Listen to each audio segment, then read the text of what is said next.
பங்குச்சந்தை பகுப்பாய்வில் கூறப்படும் காணொளியை காண வந்த அனைத்து நண்பர்களுக்கும் வணக்கம். பங்குச்சந்தை கூறப்படும் காளைய நிலை கரடியின் மதிப்பு எந்த அளவுக்கு பங்குச்சந்தையில் தனித்துவத்தை ஏற்படுத்தி வருகிறது என்பது பற்றி தெளிவாக நம் காணொலியில் கூறுகிறோம். பங்குச்சந்தையில் கூறப்படும் அனைத்து கருத்துக்களும் தனிப்பட்ட கருத்து, கல்வி நோக்கத்துக்காக மட்டுமே கூறப்படுகிறது. வாங்க காணொலி உள்ள போலாம். பேங்க் நிப்டி செவ்வாய்க்கிழமை பங்குச்சந்தையுடைய காலையோட நேர்மறை, கரடியோட எதிர்மறை மற்றும் நிலை மதிப்பை பார்ப்பதற்கு முன்பு இன்று பங்குச்சந்தையில் நிலை மதிப்பு எவ்வாறு செயல்பட்டது என்று சொல்லி பார்ப்போம். வெள்ளிக்கிழமை பங்குச்சந்தை முடிவில் நம்ம என்ன பேசியிருந்தோம்னா 60,138 நேர்மறைனும் 60,058 எதிர்மறைனும் பேசியிருந்தோம்.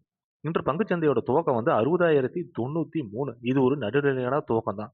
துவக்கம் கிடைச்ச உடனே கரடிகள் எதிர்மறையிலிருந்து இலக்கு 1 59,958 நிலை அடைகிறாங்க.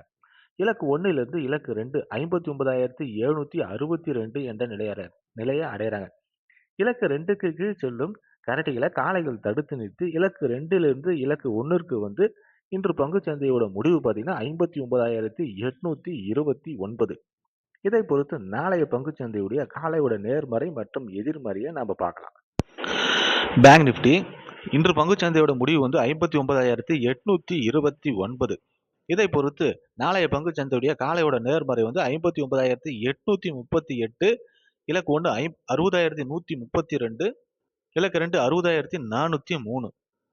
கரடியோட எதிர்மறை 59,758, இலக்கு 1 59,638, இலக்கு 2 59,458. பங்குச்சந்தை பகுப்பாய்வில் கூறப்படும் கருத்துக்கள், நிலை மதிப்புகள் உங்களுக்கு பிடித்திருந்தால் லைக், ஷேர், சப்ஸ்கிரைப் பண்ணுங்க. உங்கள் கருத்துக்களை கமெண்ட் பாக்ஸில் தெரிவிக்கவும். நன்றி.